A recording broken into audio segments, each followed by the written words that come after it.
Hi good morning everyone, welcome back to my YouTube channel. ನಾನಿವತ್ತು ಬೆಳಗ್ಗೆಯಿಂದನೇ video start ಮಾಡ್ಕೊಂಡಿದ್ದೀನಿ. ಧನ್ವಿನ ಕೂಡ ಸ್ಕೂಲಿಗೆ ಬಿಟ್ಟು ಬಂದಿದ್ದಾಯಿತು. ಧನ್ವಿನ ಫಸ್ಟ್ ಸ್ಕೂಲಿಗಿಂದ ಬಿಟ್ಟು ಬಂದಮೇಲೆ ಫಸ್ಟ್ ನಾನು ಎಕ್ಸಸೈಸ್ನ ಸ್ಟಾರ್ಟ್ ಮಾಡ್ತಾಯಿದ್ದೀನಿ. ತುಂಬ ದಿನದ ಮೇಲೆ ಲಾಗ್ನ ಸ್ಟಾರ್ಟ್ ಮಾಡ್ತಾಯಿದ್ದೀನಿ ನಾನಿವತ್ತು. ಹಾಗಾಗಿ ಫಸ್ಟ್ ಇವತ್ತು ಎಕ್ಸಸೈಸೇ ಮಾಡಿಬಿಡೋಣ ಅಂತ. ಊರಿಗೆಲ್ಲ ಹೋಗೋದಿತ್ತಲ್ಲ, ಹಾಗಾಗಿ ಸ್ವಲ್ಪ ದಿನದಿಂದ ಎಕ್ಸಸೈಸ್ ಎಲ್ಲ ಸ್ಟಾಪ್ ಮಾಡಿಬಿಟ್ಟಿದ್ದೆ. ಹಾಗಾಗಿ ಫಸ್ಟ್ ಎಕ್ಸಸೈಸ್ನ ಮುಗಿಸ್ಕೊಬಿಡೋಣ, ಹಾಗೆ ಬಿಟ್ಟರೆ ಮತ್ತೆ ಅದೇ ಕಂಟಿನ್ಯೂ ಆಗಿಬಿಡುತ್ತೆ ಅಂತ ಎಕ್ಸಸೈಸ್ನ ಮುಗಿಸ್ಕೊತಾ ಇದ್ದೀನಿ. ಇನ್ನು ಎಕ್ಸಸೈಸ್ ಎಲ್ಲ ಮಾಡ್ತಿದ್ದಾಗ ಬಾಡಿ ಫ್ರೀ ಅನಿಸುತ್ತೆ, ಅದನ್ನು ಬಿಟ್ಬಿಟ್ರೆ ಮತ್ತೆ ಒಂಥರ ಭಾರ ಅನ್ನಿಸ್ತಾ ಇರುತ್ತೆ. ಹಾಗಾಗಿ ಎಕ್ಸಸೈಸ್ನ ಮತ್ತೆ ಕಂಟಿನ್ಯೂ ಮಾಡ್ತಾಯಿದ್ದೀನಿ. ಇನ್ನು ಯಾರೆಲ್ಲ ನನ್ನ ಚಾನಲ್ನ ಸಬ್ಸ್ಕ್ರೈಬ್ ಮಾಡ್ದಲ್ಲೇ ನೋಡ್ತಾರೆ, ಸಬ್ಸ್ಕ್ರೈಬ್ ಮಾಡ್ಕೊಂಡು ನೋಡಿ. ಇನ್ನು ನನ್ನ ಹಸ್ಬೆಂಡ್ ಕೂಡ ಇದ್ದಿದ್ರು, ಅವ್ರಿಗೂ ಸ್ವಲ್ಪ ಶುಂಠಿ ಮತ್ತು ಚಕ್ಕೆ ಲವಂಗ ಎಲ್ಲ ಹಾಕಿಬಿಟ್ಟು ಜೇನುತುಪ್ಪನ ಹಾಕ್ಕೊಡ್ತೀನಿ. ಒಂದು ವಾರಕ್ಕೆ ಒಂದೆರಡು ಸರಿನಾರು ಕೊಡಬೇಕು. ವೆಯ್ಟ್ ಲಾಸ್ಗೆ ತುಂಬಾ ಹೆಲ್ಪ್ ಆಗುತ್ತೆ. ಇನ್ನು ದ್ರಾಕ್ಷಿನೂ ಕೂಡ ನೆನೆಸ್ಕೊಂಡಿದ್ದೀನಿ. ನೈಟ್ ಹೊತ್ತು ನೆನೆಸ್ಕೊಂಡು ಬೆಳಗಿನ ಹೊತ್ತು ಇಬ್ಬರೂ ಕೂಡ ತಿಂತೀವಿ, ತುಂಬಾ ಒಳ್ಳೆಯದು. ಹಾಗಾಗಿ ಇನ್ನು ಅದ್ರ ಜೊತೆಗೆ ಇವತ್ತು ಟಿಫನ್ ಬಂದು ಅವರೆಕಾಳು ಚಿತ್ರಾನ್ನ ಮಾಡೋಣ ಅಂತ. ಇನ್ನೇನು ಅವರೆಕಾಳು ಸೀಸನ್ ಅಲ್ವಾ, ಹಾಗಾಗಿ ಅವರೆಕಾಳು ಸೀಸನ್ ಆಗಿರೋದ್ರಿಂದ ವೆರೈಟಿ ಆಫ್ ಮಾಡ್ಕೋಬೋದು. ಇದ್ದಾಗಲೇ ತಾನೇ ಎಲ್ಲದೂ ತಿನ್ನಬೇಕಾಗಿರುತ್ತೆ, ಮತ್ತು ಅದು ಮತ್ತೆ ಸಿಗೋಲ್ಲ. ಹಾಗಾಗಿ ಯಾವ ಥರ ಮಾಡೋದಂತ ನಿಮ್ಮ ಜೊತೆನೂ ಕೂಡ ಶೇರ್ ಮಾಡ್ಕೋತೀನಿ. ಇವಾಗ ಅವರೆಕಾಳು ಚಿತ್ರಾನ್ನ ಮಾಡ್ಕೊಳ್ಳಿಕ್ಕೆ ಫಸ್ಟ್ ಒಂದು ಜಾರಿಗೆ ಕೊತ್ತಂಬರಿ ಸೊಪ್ಪು, ಜೀರಿಗೆ, ಸಾಸಿವೆ ಮತ್ತು ಸ್ವಲ್ಪ ಶುಂಠಿ, ಕಾಯಿ ತುರಿನ ಹಾಕ್ಕೊಂಡು ದಪ್ಪಕ್ಕೆ ರುಬ್ಕೋಬೇಕು. ನೆಕ್ಸ್ಟ್ ಒಂದು ಬಾಣಲಿಗೆ ಎಣ್ಣೆನ ಹಾಕೊಂಡ್ಬಿಟ್ಟು ಕಡಲೆ ಬೀಜನ ಹುರಿದು ಎತ್ತಿಟ್ಕೊಬೇಕು. ಒಬ್ಬೊಬ್ರು ಒಂದೊಂದು ಥರ ಮಾಡ್ತಾರೆ. ನಾನು ಶೇಂಗಾ ಬೀಜನ ಸ್ವಲ್ಪ ಫಸ್ಟೇ ಎತ್ತಿಟ್ಬಿಡ್ತೀನಿ, ಅದ್ರ ಜೊತೆನೇ ಬಿಡಲ್ಲ, ಮೆತ್ತಗಾಗ್ಬಿಡುತ್ತೆ ಅಂತ. ಇವಾಗ ಅದನ್ನು ಎತ್ತಿಟ್ಮೇಲೆ ಸಾಸಿವೆ ಮತ್ತು ಕಡಲೆಬೇಳೆ, ಉದ್ದಿನಬೇಳೆನ ಸೇರಿಸ್ಬಿಟ್ಟು ಚೆನ್ನಾಗಿ ಫ್ರೈ ಮಾಡ್ಕೋತೀನಿ. ಅದಾದ ನಂತರ ಹಸಿರು ಮೆಣಸಿನ್ಕಾಯಿ, ಕರಿಬೇವಿನ ಸೊಪ್ಪನ್ನ ಸೇರಿಸ್ಕೋತೀನಿ. ಚೆನ್ನಾಗಿ ಫ್ರೈ ಮಾಡಿಕೊಂಡು ನೆಕ್ಸ್ಟ್ ಅದು ಫ್ರೈ ಆದ ತಕ್ಷಣ ಈರುಳ್ಳಿನ ಸೇರಿಸ್ಕೋತೀನಿ. ಇದನ್ನು ಚೆನ್ನಾಗಿ ಫ್ರೈ ಮಾಡ್ಕೊಂಡು ಸ್ವಲ್ಪ ಸಾಲ್ಟ್ನ ಆ್ಯಡ್ ಮಾಡ್ಕೋಬೇಕು, ಸ್ವಲ್ಪ ಉಪ್ಪು ಹಿಡಿಬೇಕಲ್ಲ, ಹಾಗಾಗಿ. ಇನ್ನು ಅರಿಶಿನ ಕೂಡ ಸೇರಿಸ್ಕೊಂಡು ನೆಕ್ಸ್ಟ್ ಇದನ್ನು ಸ್ವಲ್ಪ ಫ್ರೈ ಆದಮೇಲೆ ಮಸಾಲೆ ಆವಾಗಲೇ ರುಬ್ಬಿಟ್ಕೊಂಡಿದ್ನಲ್ಲ ಅದನ್ನು ಸೇರಿಸ್ಕೊಂಡು ಚೆನ್ನಾಗಿ ಹಸಿ ವಾಸನೆ ಹೋಗೋವರೆಗೂ ಫ್ರೈ ಮಾಡ್ಕೋಬೇಕು. ತುಂಬಾ ಟೇಸ್ಟಿಯಾಗಿರುತ್ತೆ. ನಾನು ಕೂಡ ಫಸ್ಟ್ ಟೈಮು ಟ್ರೈ ಮಾಡಿದ್ದೆ, ಹೇಗೆ ಬರುತ್ತೆ ಅಂತ ಅಂದ್ಕೊಂಡಿದ್ದೆ. ತುಂಬಾ ಚೆನ್ನಾಗಿ ಬಂದಿತ್ತು ಅವರೆಕಾಳು ಚಿತ್ರಾನ್ನ. ನೀವು ಒಂದ್ಸರಿ ಟ್ರೈ ಮಾಡಿ ನೋಡಿ. ಇವಾಗ ಇದು ಫ್ರೈ ಆದ ತಕ್ಷಣ ಆವಾಗಲೇ ಅವರೆಕಾಳು ಬೇಯಿಸಿಟ್ಕೊಂಡಿದ್ನಲ್ಲ ಅದನ್ನು ಕೂಡ ಸೇರಿಸ್ಕೋಬೇಕು. ಇನ್ನು ಅವರೆಕಾಳು ಕೂಡ ಸೇರಿಸ್ಕೊತಾ ಇದ್ದೀನಿ. ಇದನ್ನು ಚೆನ್ನಾಗಿ ಸ್ವಲ್ಪ ಫ್ರೈ ಮಾಡ್ಕೋಬೇಕು. ಆಲ್ರೆಡಿ ಅದನ್ನು ಫ್ರೈ ಮಾಡ್ಕೊಂಡಿದ್ದೀನಿ, ಸ್ವಲ್ಪ ಬೇಯಿಸ್ಕೊಂಡು ಇನ್ನು ಸಾಲ್ಟ್ನ ಸೇರಿಸ್ಕೊತಾ ಇದ್ದೀನಿ, ರುಚಿಗೆ ಎಷ್ಟು ಬೇಕಷ್ಟು. ಇನ್ನು ನೆಕ್ಸ್ಟು ಸ್ಟವ್ ಆಫ್ ಮಾಡಿದ್ಮೇಲೆ ನಿಂಬೆಹಣ್ಣ ಸೇರಿಸ್ಕೊತಾ ಇದ್ದೀನಿ. ನಿಮಗೆ ಎಷ್ಟು ರುಚಿಗೆ ಬೇಕೋ ಅಷ್ಟು ಸಾಲ್ಟು ಮತ್ತು ನಿಂಬೆಹಣ್ಣ ಹಾಕ್ಕೊಳ್ಳಿ. ಇನ್ನು ಇದನ್ನು ಮಿಕ್ಸ್ ಮಾಡಿದ ತಕ್ಷಣ ರೈಸ್ನ ಕೂಡ ಮಾಡಿ ಇಟ್ಕೊಂಡಿದ್ನಲ್ಲ, ರೈಸ್ನ ಕೂಡ ಸೇರಿಸ್ಕೊತಾ ಇದ್ದೀನಿ. ಇನ್ನು ರೈಸ್ನ ಸೇರಿಸ್ಬಿಟ್ಟು ಅವೆಲ್ಲ ಶೇಂಗಾ ಬೀಜ ಹುರಿದು ಇಟ್ಕೊಂಡಿದ್ನಲ್ಲ ಅದನ್ನು ಕೂಡ ಸೇರಿಸ್ಬಿಟ್ಟು ಇವಾಗ ಚೆನ್ನಾಗಿ ಮಿಕ್ಸ್ ಮಾಡ್ಕೊಳ್ಳೋಣ.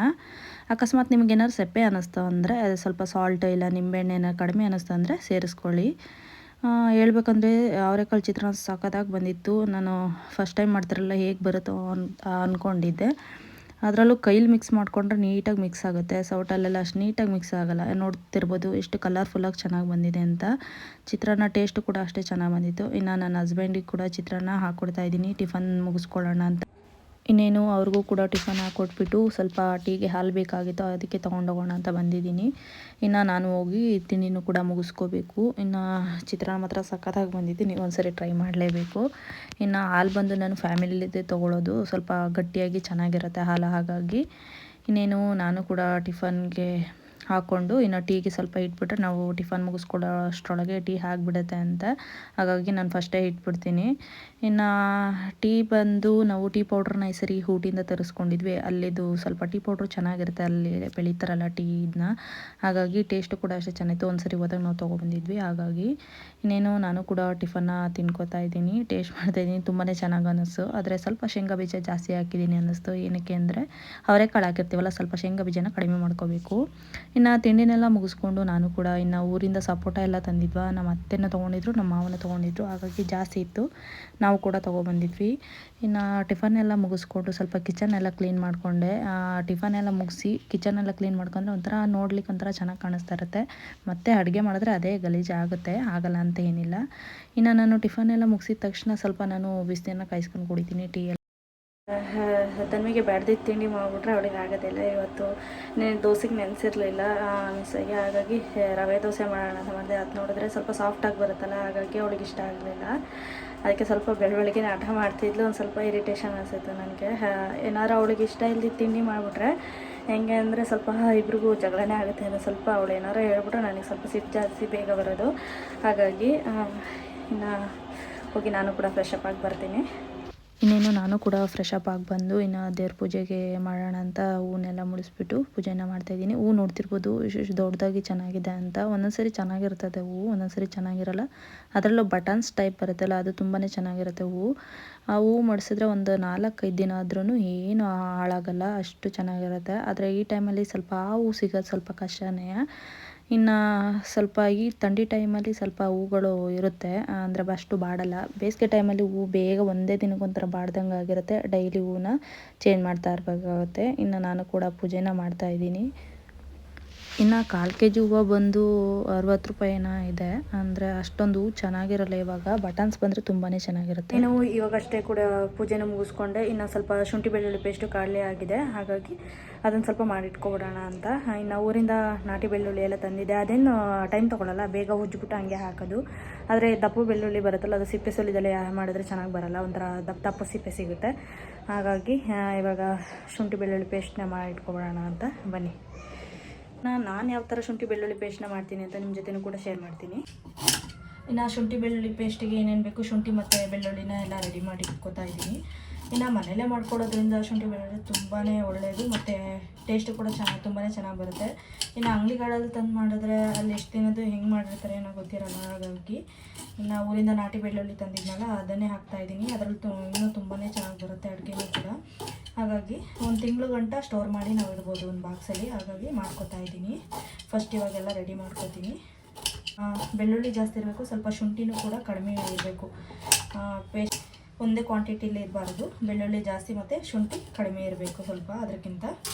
ಇವಾಗೆಲ್ಲ ಹೆಚ್ಚಿ ರೆಡಿ ಮಾಡಿ ಇಟ್ಕೊಂಡಿದ್ದೀನಿ. ಇವಾಗ ಒಂದು ಮಿಕ್ಸಿ ಜಾರ್ ತೊಗೊಳ್ಳೋಣ.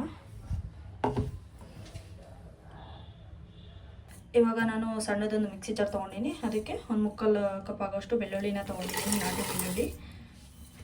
ಶುಂಠಿ ಕಡಿಮೆ ತೊಗೊಂಡಿದ್ದೀನಿ, ಒಂದು ಅರ್ಧ ಕಪ್ ಆಗೋಷ್ಟು ಶುಂಠಿನ ತೊಗೊಂಡು ಅದಕ್ಕೆ ಹಾಕೋತಾ ಇದ್ದೀನಿ.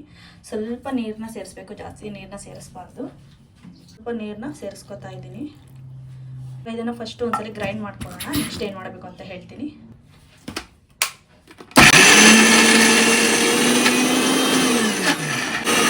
ಇವಾಗ ಇದನ್ನು ಒಂದ್ಸರಿ ರುಬ್ಕೊಂಡಿದ್ದೀನಿ. ಇವಾಗ ಇದಕ್ಕೆ ಸ್ವಲ್ಪ ಆಯಿಲ್ನ ಸೇರಿಸ್ಕೊಳ್ಳೋಣ. ಒಂದು ಸ್ವಲ್ಪ ಆಯಿಲ್ನ ಸೇರಿಸ್ಕೊಂಡಿದ್ದೀನಿ. ನೆಕ್ಸ್ಟ್ ಇದಕ್ಕೆ ಸಾಲ್ಟ್ನ ಕೂಡ ಸೇರಿಸ್ತಾ ಇದ್ದೀನಿ. ಸ್ವಲ್ಪ ಜಾಸ್ತಿ ಹಾಕೋಕೆ ಹೋಗ್ಬೇಡಿ. ಅಂದರೆ ಏನಕ್ಕೆ ಇದು ಹಾಕೋದಂದರೆ ಸ್ವಲ್ಪ ತುಂಬ ದಿನ ಇರುತ್ತೆ ಶುಂಠಿ ಬೆಳ್ಳುಳ್ಳಿ ಪೇಸ್ಟು, ಹಾಳಾಗಲ್ಲ ಅನ್ನೋದಕ್ಕೋಸ್ಕರ. ಈಗ ನಾನು ಇನ್ನೊಂದು ಸರಿ ಗ್ರೈಂಡ್ ಮಾಡ್ಕೊಳ್ಳೋಣ. ನೋಡಿ ಇವಾಗ ಫ್ರೆಶ್ ಆಗಿ ಶುಂಠಿ ಬೆಳ್ಳುಳ್ಳಿ ಪೇಸ್ಟು ಕೂಡ ರೆಡಿ ಆಯಿತು. ನೋಡ್ತಿರ್ಬೋದು ಎಷ್ಟು ಚೆನ್ನಾಗಾಗಿದೆ ಅಂತ. ಇನ್ನು ಅಂಗಡಿಲಿ ತಂದರೆ ಈ ಥರ ಕಲರ್ ಇರೋದೆಲ್ಲ ಎಷ್ಟು ದಿನ ಆಗಿರುತ್ತೆ ಏನೋ. ಹಾಗಾಗಿ ಮನೇಲೇ ಆದಷ್ಟು ರೆಡಿ ಮಾಡ್ಕೋಬೇಕು. ನೋಡಿ ಇದನ್ನು ಇವಾಗ 1 ತಿಂಗಳಾದರೂ ಸ್ಟೋರ್ ಮಾಡಿ ಇಟ್ಕೊಬೋದು. ಇವಾಗ ನಾನೊಂದು ಬಾಕ್ಸಿಗೆ ಸ್ಟೋರ್ ಮಾಡಿ ಇಟ್ಕೊತೀನಿ. ಸ್ವಲ್ಪ ನಾನು ನಾನ್ ವೆಜ್ ಮಾಡೋದು ಟೈಮಲ್ಲಿ ಜಾಸ್ತಿ ಯೂಸ್ ಮಾಡ್ತೀನಿ. ಹಾಗಾಗಿ ನಾನೊಂದು ಬಾಕ್ಸ್ನ ತೊಗೊಂಡು ಅದಕ್ಕೆ ಎಲ್ಲ ಹಾಕಿ ಫ್ರಿಜ್ಜಲ್ಲಿ ಇಟ್ಕೊತೀನಿ.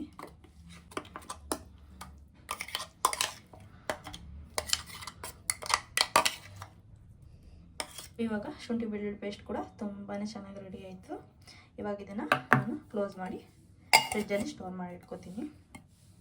ಮತ್ತು ನಾನು ವಿಡಿಯೋನ 2:30 ಸ್ಟಾರ್ಟ್ ಮಾಡ್ಕೊಂಡಿದ್ದೀನಿ. ಊಟ ಎಲ್ಲ ಮುಗಿಸ್ಕೊಂಡೆ. ನಾನು ಒಬ್ಬಳೇ ಇದ್ದಿದ್ದರಿಂದ ಮಧ್ಯಾಹ್ನ ಏನು ಅಡುಗೆ ಮಾಡಲಿಲ್ಲ. ಬೆಳಗ್ಗೆ ಮಾಡಿದ್ದು ಅವರೆಕಾಳು ಚಿತ್ರಾನ್ನ ಸ್ವಲ್ಪ ಇತ್ತು, ಇನ್ನು ಸಾಂಬಾರು ಕೂಡ ಇತ್ತು, ರೈಸು ಇತ್ತು ಬೆಳಗ್ಗೆ ಮಾಡಿದ್ದು. ಹಾಗಾಗಿ ಅದನ್ನು ಊಟ ಮಾಡ್ಕೊಂಡಿದ್ದಾಯಿತು. ಇನ್ನು ಸಂಜೆ ಏನಾದರೂ ಅಡುಗೆ ಮಾಡೋಣ ಅಂತ ಅಂದ್ಕೊಂಡಿದ್ದೀನಿ. ಇನ್ನು ಊರಿಂದ ಮಾವ ಕೂಡ ಬರ್ತಿದ್ದಾರಲ್ಲ, ಹಾಗಾಗಿ ವಾಶ್ ಮಾಡಿದ್ದವು ಸ್ವಲ್ಪ ಬಟ್ಟೆ ಕೂಡ ಇದು, ಹಾಗಾಗಿ ಅದನ್ನು ಎತ್ಕೊಬಂದು ಸ್ವಲ್ಪ ಫೋಲ್ಡ್ ಮಾಡಿ ಇಟ್ಟಿದ್ದಾನಂತ. ವಾಶ್ ಮಾಡೋದೇನೋ ಹಾಕ್ಬಿಡ್ತೀವಿ, ಸ್ವಲ್ಪ ಫೋಲ್ಡ್ ಮಾಡೋದು ಸ್ವಲ್ಪ ಕಷ್ಟನೇ. ಇನ್ನು ನಿನ್ನೆಯಿಂದ ಬೇರೆ ಇಲ್ಲಿ ಸಖತ್ತು ಗಾಳಿನೇ ಸ್ಟಾರ್ಟ್ ಆಗಿದೆ. ಇನ್ನು ಶಿವರಾತ್ರಿ ಗಾಳಿನೇ ಏನೋ ಗೊತ್ತಿಲ್ಲ, ತುಂಬಾ ಗಾಳಿ ಸ್ಟಾರ್ಟ್ ಆಗಿದೆ. ಇನ್ನು ಈ ಚಳಿಗೆ ಬರೀ ಕಾಲಲ್ಲಂತೂ ಓಡಾಡೋಕ್ಕೆ ಆಗಲ್ಲ. ನೆಲ ಗ್ರನೈಟ್ ಆಗಿರೋದ್ರಿಂದ ಕಾಲು ತುಂಬಾ ಇಳಿಯುತ್ತೆ. ಹಾಗಾಗಿ ನಾನು ಸ್ವಲ್ಪ ಸ್ಲಿಪ್ಪರ್ ಹಾಕೊಂಡು ತಿರುಗಾಡ್ತೀನಿ. ಇನ್ನು ಹಾಕೊಂಡಲ್ಲಿ ತಿರುಗಾಡ್ಬಿಟ್ರೆ ಅಂತೂ ಫುಲ್ಲು ಕಾಲೆಲ್ಲ ಒಂಥರ ಎಳೆಯುತ್ತೆ ಮತ್ತು ಪೇಯ್ನ್ ಸ್ಟಾರ್ಟ್ ಆಗುತ್ತೆ. ರಾತ್ರಿಯೆಲ್ಲ ಮಲಗೋಕ್ಕೆ ಬಿಡಲ್ಲ. ಹಾಗಾಗಿ ಒಳಗಡೆ ನಾನು ಕೂಡ ಸ್ಲಿಪ್ಪರ್ ಹಾಕ್ಕೊಂಡು ತಿರುಗಾಡ್ತೀನಿ. ನಮ್ಮದೆಲ್ಲ ಇರೋಕ್ಕೆ ಆಗಲ್ಲ, ಜರ್ಕಿ ಶೋಟರ್ ಇರಲೇಬೇಕು ಯಾವುದಾದ್ರೂ ಒಂದು. ತುಂಬಾ ಚಳಿ ಇರೋದ್ರಿಂದ ಹಾಗೆ ಅಂತೂ ಇರೋಕ್ಕಂತೂ ಆಗಲ್ಲ. ಇನ್ನು ಆಚೆ ಕಡೆ ಹೋಗೋಣ, ವಾಕ್ ಏನಾದರೂ ಮಾಡೋಣ ಅನ್ಕೋತೀನಿ. ಹೋಗೋಣ ಅಂದ್ಕೊಂಡಿರ್ತೀನಿ. ಸಂಜೆ ಆದ ತಕ್ಷಣ ಇನ್ನೂ ಥಂಡಿ ಜಾಸ್ತಿ ಆಗುತ್ತಲ್ಲ, ಹಾಗಾಗಿ ಹೋಗೋದೇ ಬಿಟ್ಬಿಡ್ತೀನಿ. ಸ್ವಲ್ಪ ಕೋಲ್ಡೆಲ್ಲ ಕಡಿಮೆ ಆಗಲಿ ಆಮೇಲೆ ವಾಕಿಗೆ ಹೋಗೋಣ ಅಂತ ಅಂದ್ಕೊಂಡಿದ್ದೀನಿ. ಶಿವರಾತ್ರಿ ಮುಗಿಯೋ ಗಂಟೆ ಸ್ವಲ್ಪ ಥಂಡಿನೇ ಇರುತ್ತೆ. ಸ್ವಲ್ಪ ಈ ಸರಿ ಸ್ವಲ್ಪ ಕೋಲ್ಡ್ ಜಾಸ್ತಿನೇ ಇದೆ, ಏನಂತ ಗೊತ್ತಿಲ್ಲ. ಸರಿಗಿಂತ ಸ್ವಲ್ಪ ಕೋಲ್ಡ್ ಜಾಸ್ತಿನೇ ಇದೆ. ಇದಕ್ಕಂತೂ ಕಾಲಿಡೋಕ್ಕೆ ಆಗಲ್ಲ, ಅಷ್ಟು ಕೊರಿದಿದೆ. ಮತ್ತು ಅದರಲ್ಲೂ ನೀರು ಮುಟ್ಟೋದಂದರೆ ಬೇಡವೇ ಬೇಡಪ್ಪ, ಕೈ ತೊಳೆಯೋದು ಬೇಡ ಅನ್ನಿಸ್ತಿರುತ್ತೆ, ಅಷ್ಟು ಕೋಲ್ಡ್ ಇರುತ್ತೆ ನೀರು. ಹಾಗಾಗಿ ಇನ್ನು ಮಕ್ಕಳನ್ನ ಬೆಳಗಿನ ಟೈಮಲ್ಲಿ ಎಬ್ಬಿಸೋದು ತುಂಬಾ ಕಷ್ಟ ಆಗಿರುತ್ತೆ. ಥಂಡಿ ಇರುತ್ತಲ್ಲ, ಎದ್ದೊಳಕ್ಕೂ ಓಡಾಡ್ತಾರೆ, ಮತ್ತು ನಿದ್ದೆನೂ ಜಾಸ್ತಿ ಬರ್ತಾರಂತೆ ಬೆಳಗಿನ ಟೈಮು. ನಮಗೆ ಸ್ವಲ್ಪ ನಾವು ಎದ್ದೊಳಕ್ಕೆ ಸ್ವಲ್ಪ ಕಷ್ಟಪಡ್ತಾ ಇರ್ತೀವಿ. ಅದರಲ್ಲೂ ಇನ್ನು ಮಕ್ಕಳನ್ನ ಎಬ್ಬಿಸ್ಬಿಟ್ಟು ಅವ್ರಿಗೆ ಸ್ನಾನ ಮಾಡಿಸಿ ಇನ್ನು ಕಳಿಸೋದಂದ್ರೆ ಸ್ವಲ್ಪ ಕಷ್ಟನೇ ಅವರಿಗೆ. ನಮಗೆ ಒಂಥರ ಹಿಂಸೆ ಅನ್ನಿಸ್ತಿರುತ್ತೆ, ಇಷ್ಟು ಬೇಗ ಎಬ್ಬಿಸ್ಬೇಕಾ ಮಕ್ಕಳನ್ನ, ಈ ಚಳಿಯಲ್ಲಿ ಸ್ಕೂಲಿಗೆ ಕಳಿಸ್ಬೇಕಾ ಅಂತ. ಆದರೂ ಹೋಗ್ಲೇಬೇಕಲ್ಲ, ಹಾಗಾಗಿ ಕಳಿಸ್ಲೇಬೇಕು. ಗೀಸರ್ ಆನ್ ಆಗಲಿಲ್ಲ, ಅದೇನೋ ಗೊತ್ತಿಲ್ಲ. ಹಾಗಾಗಿ ಮುಖನ ತೊಳೆಸ್ಬಿಟ್ಟು ಹಾಗೆ ಬ್ರಷ್ ಮಾಡಿ ಟಿಫನ್ ತಿನ್ನಿಸಿ ಕಳಿಸಿದೆ. ಇನ್ನೇನು ಟೈಮ್ ಬಂದು 2:45 ಆಗ್ತಾ ಬಂತು. ದನಿ ಬರೋದು 3:15. ಹಾಗಾಗಿ ಇನ್ನು ಸ್ವಲ್ಪ ಬಟ್ಟೆ ಇದ್ವಲ್ಲ, ಅದನ್ನು ಫೋಲ್ಡ್ ಮಾಡಿ ಇಟ್ಬಿಟ್ಟು ನೆಕ್ಸ್ಟ್ ಹೋಗಿ ಅವಳನ್ನು ಸ್ಕೂಲಿಂದ ಕರ್ಕೊಬಂದು ಇನ್ನೇನು ಬಂದ ತಕ್ಷಣ ಒಂದು 1/2 ಅವರ್ ಇರ್ತಾಳೆ. 4 ಗಂಟೆಗೆಲ್ಲ ಟ್ಯೂಷನ್ಗೆ ಹೋಗ್ಬಿಡ್ತಾಳೆ. ಇವಾಗ ಅವಳಿಗಂತೂ ಫ್ರೀನೇ ಸಿಗಲ್ಲ. ಸ್ವಲ್ಪ ಇನ್ನೇನು ಜನವರಿ ಈ ಮಂತೆ 19th ಟೆಸ್ಟ್ಗಳು ಸ್ಟಾರ್ಟ್ ಆಗ್ತಿದೆ. ಡಿಸೆಂಬರಲ್ಲೇ ಹಾಕಬೇಕಾಗಿತ್ತು, ಅದನ್ನು ಮುಂದಕ್ಕೆ ಹಾಕಿದ್ರು. ಹಾಗಾಗಿ ಈ ಮಂತ್ ನಡೀತಿದೆ. ಸ್ವಲ್ಪ ಇನ್ನು ಓದೋದು ಸ್ವಲ್ಪ ಜಾಸ್ತಿ ಆಗುತ್ತೆ. ಮಕ್ಳಿಗೆ ಸ್ವಲ್ಪ ಜಾಸ್ತಿ ರಿಸ್ಕು ಕೊಡಬಾರ್ದು, ಜಾಸ್ತಿ ಓದಷ್ಟು ಸ್ವಲ್ಪ ಅವರು ತಲೆಗೆ ಹೋಗಲ್ಲ. ಈಗಿನ ಮಕ್ಕಳು ಫಾಸ್ಟ್ ಇದ್ದಾವೆ, ಎಲ್ಲ ಹೇಳಬೇಕು ಅಂದರೆ ಅಷ್ಟೊಂದೇನು ಬೇಗ ಅರ್ಥ ಮಾಡ್ಕೊಳ್ತಾರೆ. ಧನ್ವಿ ಹೆಂಗೆ ಅಂದರೆ ಕೇಳಿದ್ರಲ್ಲೇ ಹೇಳ್ತಾಳೆ, ಸ್ವಲ್ಪ ಫೆಲಿಂಗ್ಗಳು ತುಂಬಾ ಮಿಸ್ಟೇಕ್ ಮಾಡ್ತಾಳೆ. ಹಾಗಾಗಿ ಅವಳಿಗೆ ಸ್ವಲ್ಪ ಹೇಳ್ಕೊಡೋದು ಕಷ್ಟ. ಸ್ವಲ್ಪ ಫೆಲಿಂಗ್ಗಳು ಮಿಸ್ಟೇಕ್ ಮಾಡೋದ್ರಿಂದ ಅವಳಿಗೆ ತುಂಬಾ ಹೇಳ್ಕೊಡ್ಬೇಕು. ಬಿಡಿಸಿ ಫೆಲಿಂಗ್ಗಳು ಹೇಳಿಸಿ ನಾನು ಅವಳಿಗೆ ಹೇಳ್ಕೊಡ್ತೀನಿ, ಮನೇಲೂ ಹೇಳ್ಕೊಡ್ತೀನಿ, ಟ್ಯೂಷನ್ಗೂ ಕಳಿಸ್ತೀನಿ. ಹಾಗಾಗಿ ಇನ್ನು ಸ್ವಲ್ಪ ಬಟ್ಟೆ ಎಲ್ಲ ಇದ್ದಾವೆ, ಫೋಲ್ಡ್ ಮಾಡಿಬಿಟ್ಟು ಇನ್ನೇನು ಧನಿನೂ ಕೂಡ ಸ್ಕೂಲಿಂದ ಕರ್ಕೊಬಂದಿದ್ದಾಯಿತು. ಇನ್ನು ಕರ್ಕೊಬಂದ ತಕ್ಷಣ ಸ್ವಲ್ಪ ಶೂನೆಲ್ಲ ಬಿಚ್ಬಿಟ್ಟು ಯೂನಿಫಾರ್ಮ್ ಬಿಚ್ಬಿಟ್ಟು ಕೈಕಾಲು ತೊಳೆಯೋಕ್ಕೆ ಹೇಳ್ತೀನಿ. ಇನ್ನು ಕೈಕಾಲು ತೊಳ್ಕೊಬಂದಿದ್ದ ತಕ್ಷಣ ಇನ್ನು ಸ್ವಲ್ಪ ಇವತ್ತು ದೋಸೆ ಮಾಡಿಕೊಟ್ಟು ಕಳಿಸಿದ್ನಲ್ಲ, ಸರಿಯಾಗಿ ತಿಂದಿದ್ದಾಳೆ ಇಲ್ವಾ ಅಂತ. ಇನ್ನು ನಾನು ಬೇರೆ ಅವರೆಕಾಳು ಚಿತ್ರಾನ್ನ ಮಾಡಿದ್ದೆ. ಇನ್ನು ಅವರೆಕಾಳು ಅಂದರೆ ಸ್ವಲ್ಪ ಅವಳಿಗೆ ಇಷ್ಟ ಆಗಲ್ಲ, ಅದನ್ನು ಚಿಲುಕಿಸ್ಬಿಟ್ಟು ಮಾಡಿದ್ರೆ ತುಂಬಾ ಇಷ್ಟಪಟ್ಟು ತಿಂತಾಳೆ, ಸಾಂಬಾರು ಏನಾದರೂ ಮಾಡಿದ್ರೆ. ಹಾಗಾಗಿ ನಾನೇನು ಮಾಡಿದೆ ಅಂದರೆ ಅವರೆಕಾಳೆಲ್ಲ ಹಾಯ್ದುಬಿಟ್ಟು ಲೆಮನ್ ಚಿತ್ರಾನ್ನ ಅಂತ ಹೇಳಿಬಿಟ್ಟು ಅವಳಿಗೆ ತಿನ್ನಿಸ್ತಾ ಇದ್ದೀನಿ. ಇಲ್ಲಾಂದರೆ ಅವಳು ಹೇಳಿದ ಮಾತೇ ಕೇಳಲ್ಲ, ಬೇಡ ಬೇಡ ಅಂತ ಆಟ ಮಾಡಿಬಿಡ್ತಾಳೆ. ಹಾಗಾಗಿ ಇನ್ನು ಬೆಳಗ್ಗೆನೂ ಅಷ್ಟೇ ದೋಸೆ ಮಾಡಿದ್ದಕ್ಕೆ ಇಷ್ಟೊಂದು ಸಾಫ್ಟ್ ಆಗಿದೆ, ಅದು ತಿನ್ನೋಕ್ಕೆ ಚೆನ್ನಾಗಿಲ್ಲ ಅಂತ ಹೇಳಿಬಿಟ್ಟು ಸ್ವಲ್ಪ ಆಟ ಮಾಡ್ತಿದ್ರು.